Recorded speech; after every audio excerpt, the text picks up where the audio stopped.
Kannur പയ്യാമ്പലത്ത് CPIM നേതാക്കളുടെ സ്മൃതി കുടീരങ്ങൾക്ക് നേരെ അതിക്രമം. EK നായനാർ, കോടിയേരി ബാലകൃഷ്ണൻ എന്നിവരടക്കമുള്ള നേതാക്കളുടെ സ്മൃതി കുടീരങ്ങളാണ് രാസലായനി ഒഴിച്ച് വികൃതമാക്കിയത്. പ്രകോപനത്തിലുള്ള ആസൂത്രിത ശ്രമമെന്ന് CPIM നേതൃത്വം പ്രതികരിച്ചു. സമഗ്ര അന്വേഷണം വേണമെന്ന് UDF ആവശ്യപ്പെട്ടു. അന്വേഷണത്തിന് പോലീസ് പ്രത്യേക സംഘത്തെ നിയോഗിച്ചു.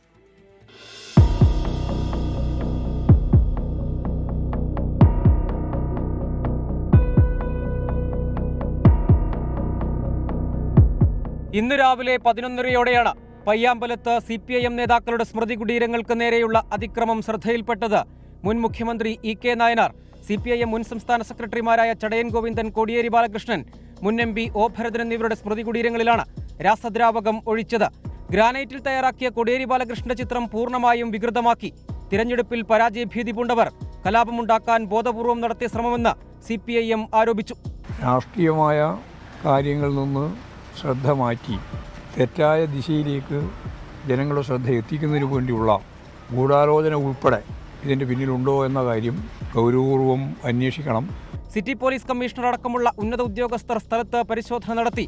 അതിക്രമം അന്വേഷിക്കാൻ കണ്ണൂർ ACP CBK ടോമിന്റെ നേതൃത്വത്തിൽ പ്രത്യേക സംഘത്തെ നിയോഗിച്ചു.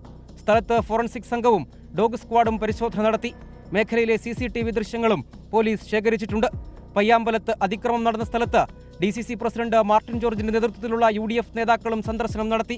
സംഭവത്തിൽ സമഗ്ര അന്വേഷണം വേണമെന്ന് UDF. ഇവിടെ സമാധാന അന്തരീക്ഷം തകർക്കാൻ വേണ്ടി ഏത് വ്യക്തികൾ ശ്രമിച്ചാലും അത് തീർത്തും അപലപനിക്കപ്പെടേണ്ട കാര്യമാണ്.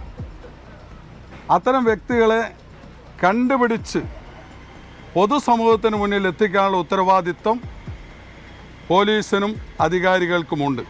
അതിക്രമത്തിന് പിന്നിലെ രാഷ്ട്രീയ ലക്ഷ്യം തിരഞ്ഞെടുപ്പ് സമയത്തെ കലാപശ്രമം എന്നീ സാധ്യതകൾ വിശദമായി പരിശോധിക്കുന്നതായി പോലീസ് വ്യക്തമാക്കി.